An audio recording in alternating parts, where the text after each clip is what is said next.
ఇవాళ ప్రపంచంలో hot topic ఏంటంటే ఇరాన్ ఇజ్రాయిల్ యుద్ధమే. ఈ యుద్ధం ఎటువైపు దారి తీస్తుందన్న ఆందోళన అందరిలో ఉంది. స్వయంగా అమెరికా రంగంలోకి దిగుతున్న పరిస్థితి కనబడుతోంది. అమెరికా రంగంలో దిగితే రష్యా, చైనాలు ఊరుకుంటాయా? వాళ్ళు కూడా ఏమన్నా మద్దతుగా ఇరాన్‌కి వస్తారా? లేకపోతే అట్‌లీస్ట్ మన తమ్ముడు పాకిస్తాన్ వాడు నేను రెడీగున్న అణ్వాయుధాలు ఇవ్వటానికి అంటున్నాడంట. సో, ఉట్టికెక్కలేనమ్మ స్వర్గానికి ఎక్కిందన్నట్టుగా ఆయన నమ్ముకొని, పాకిస్తాన్ నమ్ముకొని ఏదో రెచ్చిపోతున్నట్టు కనబడుతుంది ఇరాన్. సో, ఎక్కడ ఎవరు తగ్గేదే లే అంటున్నారు. సో, ఈ నేపథ్యంలో ఒకవేళ యుద్ధం తీవ్ర రూపం దాల్చి ఆల్మోస్ట్ తీవ్ర రూపం దాలుస్తోంది. మరి ఎవరి బలం ఎంత? ఎవరి సైనిక శక్తి ఎంత? ఎవరి సైనిక బలం ఎంత? సైనిక పాఠవం ఎవరిది ఎక్కువ ఉంది? దీని మీద మనం మాట్లాడుకుందాం. Iran, Israel. ముందుగా ఇరాన్కు సంబంధించి సైనిక శక్తి చూస్తే అంటే man power, military man power అది చూస్తే 6,10,000 మంది మిలిటరీ బలగాలు ఉన్నాయి. ఈ విషయంలో ఇజ్రాయెల్ ఎక్కడుందో తెలుసా? 1,70,000 మాత్రమే. 1,70,000 మంది మాత్రమే ఉన్నారు వాళ్ళకి. అయితే రిజర్వ్లో వీళ్ళకి 3.5 లక్షలు ఉన్నారు. ఎవరికి? ఇరాన్కి. వీళ్ళకి మాత్రం 4,65,000 మంది రిజర్వ్లో. అంటే ఇరాన్లో ఇజ్రాయిల్ ఏమైందంటే ప్రతి పౌరుడు మిలిటరీలో పనిచేయాల్సిన అవసరం ఉంటుంది. వాడు గ్రాడ్యుయేషన్ అయిపోగానే మిలిటరీలో 2 ఏళ్ళు పనిచేయాలి. ఆ రకమైన కారణం చేత రిజర్వ్ బలగాలు ఎక్కువ ఉన్నాయి. 4,65,000 ఉన్నాయి. ఇది వీళ్ళకి 3.5 లక్షల మంది. కానీ మెయిన్ బలగాలు వీళ్ళకి 6,10,000 ఉంటే వాళ్ళకి 1,70,000 చాలా తక్కువలో ఉంది బలం. సరే, ఇకపోతే పారామిలిటరీ అయితే అసలు ఇజ్రాయిల్కే లేదు. వీళ్ళకి మాత్రం 2 లక్షలు ఉంది ఇరాన్కి. సో ఏతావాత చూస్తే 2, 3, 5, 6, 11.5 లక్షలు ఉంటే వీళ్ళకున్నది ఏంటండి 6 లక్షలు. వాళ్ళకి 11 లక్షలు ఉంటే 6 లక్షలు. హాఫ్ ఆఫ్ ద ఎక్కువ ఉన్నారండి. ఒక వీళ్ళకంటే రెట్టింపు ఇరాన్ దగ్గర సైనిక బలగం ఉంది. ఇకపోతే రక్షణ బడ్జెట్ చూద్దాం. రక్షణ బడ్జెట్ $7 బిలియన్ ఇరాన్ ఖర్చు పెడుతుందట. కానీ ఇజ్రాయెల్ ఎంత ఖర్చు పెడుతుందో తెలుసా? $24 బిలియన్ ఖర్చు పెడుతుంది. అంటే 3 ఎక్కువ రక్షణ బడ్జెట్కు ఇజ్రాయెల్ కేటాయిస్తుంది. మొదట సైనిక బలగాల విషయం చూసుకుంటే మనకి ఇరాన్ చాలా బలంగా కనబడుతుంది కదా. రాను చెప్తాను ఎలా బలంగా ఎవరు బలవంతులు అనేది రాను మనకు తెలుస్తుంది. సో రక్షణ బడ్జెట్ పరంగా 3 ఎక్కువగా ఇజ్రాయెల్ ఖర్చు పెడుతోంది. ఇక ఫైటర్ జెట్స్ అంట 100 నుంచి 150 ఉన్నాయి ఇరాన్ దగ్గర.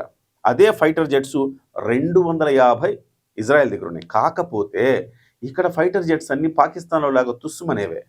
కానీ ఇజ్రాయెల్ దగ్గర ఉండే ఫైటర్ జెట్స్ ఒక తోపులు. సో అధునాతనమైన ఎక్విప్మెంట్. ఇకపోతే డ్రోన్లు, స్వదేశీ డ్రోన్లు వీళ్ళ దగ్గర ఉంటే వీళ్ళ దగ్గర ఇజ్రాయెల్ దగ్గర అత్యాధునిక డ్రోన్లు ఉన్నాయి. అమెరికా ఇటువైపు వాళ్ళందరి దగ్గర నుంచి కొన్న డ్రోన్లు ఉన్నాయి. అలాగే ఎయిర్ డిఫెన్స్ సిస్టమ్ మనం అనుకున్నాం కదా, మన దగ్గర S-400 ఎట్లా పనిచేసింది, పాకిస్తాన్ మిసైల్స్ని తుక్కుగా తునకలు చేసింది కదా. అలాగా వీళ్ళ దగ్గర ఐరన్ డోమ్ ఉంది ఎవరి దగ్గర? ఇజ్రాయెల్ దగ్గర. కానీ ఇరాన్ దగ్గర బావర్ 373 అని, S-200 అని అలాంటివి ఉన్నాయి. కానీ ఏవి కూడా వాళ్ళవి ఫెయిల్ అయిపోయినాయి, వీళ్ళవి ఫెయిల్. ఐరన్ డోమ్ కూడా చివరికి ఫెయిల్ అయిపోయింది యుద్ధంలో. గతంలో ఐరన్ డోము చాలా సక్సెస్ఫుల్గా ఉండేది. ఇవాళ ఐరన్ డోమ్ ఫెయిల్ అయిపోయింది. సో ఈ 2 డిఫెన్స్ సిస్టమ్లు కూడా ఫెయిల్ అయ్యాయి. ఇక సబ్మెరైన్స్, నావీలో విషయం తీసుకుంటే సబ్మెరైన్స్ వీళ్ళ దగ్గర 20 చిన్నవి ఉంటే వాళ్ళ దగ్గర ఇజ్రాయెల్ దగ్గర 5 పెద్ద ఉన్నాయి. న్యూక్లియర్ వెపన్స్ని మోయగలిగిన సబ్మెరైన్స్ ఉన్నాయి వాళ్ళ దగ్గర. అంటే ద మోస్ట్ పవర్ఫుల్. గంగిగోపాలు గరిటెడైన చాలు కడివిడైన నేమి కరముపాలు అని వీళ్ళ దగ్గర 20 ఉన్నా, వాళ్ళ దగ్గర 5 ఉన్నా 5 ఎక్కువ. ఇకపోతే బాలిస్టిక్ మిసైల్స్ అట వీళ్ళ దగ్గర 3,000 ఉన్నాయట. ఎవరి దగ్గర? ఇరాన్ దగ్గర. 2,000 కిలోమీటర్ల దూరం వరకు వెళ్ళి ఛేదించగలుగుతాయి లక్ష్యాన్ని. కానీ అదే బాలిస్టిక్ మిసైల్స్ వీళ్ళ దగ్గర 3,000 పైన చిలుకున్నాయి. కానీ 6,500 కిలోమీటర్ల దూరం కూడా వెళ్ళి ఛేదించగలిగిన అత్యంత బలమైన అధునాతనమైన క్షిపణులు వీళ్ళ దగ్గర ఉన్నాయి. ఇక న్యూక్లియర్ అయితే మనం తెలిసిన విషయమే. న్యూక్లియర్ వెపన్స్ ఇరాన్ దగ్గర లేవు. మొత్తం గొడవంతా అదే. ఇరాన్ తయారు చేసుకోవడానికి ప్రయత్నం చేస్తూ ఉంది. అలా తయారు చేసుకోకూడదని చెప్పేసి వీళ్ళంతా వారిస్తున్నారు. ఇజ్రాయెల్ దగ్గర అయితే ఆల్మోస్ట్ 80 నుంచి 90 వరకు న్యూక్లియర్ వార్ హెడ్స్ ఉన్నాయనేది ఒక అంచనా. అంటే తర్వాత మొత్తంగా చూస్తే ఒక సైనిక బలగాల విషయంలో మాత్రం తప్ప మిగతా అన్నింటిలో ఇజ్రాయెల్ బలంగా ఉంది. ఎందుకు సైనిక బలగాల్లో లేదు అంటే వీళ్ళ జనాభా ఏమో దగ్గర 9 కోట్లండి. ఎవరిది?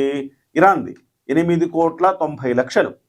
At the same time Israel జనాభా 98 లక్షలు మాత్రమే. 98 లక్షల జనాభాతోటి వాళ్ళు ఎంత పవర్‌ఫుల్‌గా ఉన్నారంటే మనం అర్థం చేసుకోవచ్చు. వాళ్ళ దగ్గర 1,70,000 మంది సైనిక బలగాలున్నా వాళ్ళు సుశిక్షితులనమాట. పర్ఫెక్ట్ వాళ్ళందరూ గూడా. సో, అధునాతన ఎక్విప్‌మెంట్స్ వాళ్ళ చేతిలో ఉన్నాయి. సో, కాబట్టి ఒక్కొక్కడు ఒక 10 మందికి సమానం.